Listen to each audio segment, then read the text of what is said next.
I'm going to show you how to install your software. Now, it doesn't matter if you've got Learning Alive, Letters Alive, or Math Alive. The process is the same. So you're going to get this card, and it has our software loaded on this USB thumb drive. And you're going to take your thumb drive and put it in an open USB port, just like that.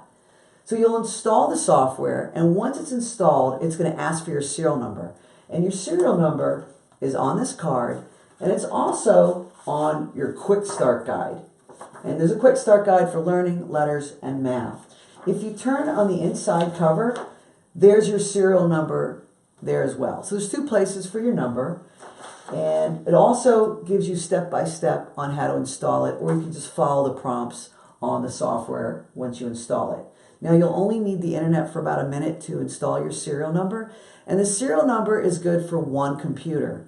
But if you need to switch to a different computer, you can always transfer your serial number to another computer. And the process, if you have a Windows machine, is on page 6, license transfer process, and if you have a Mac, it's on page 9.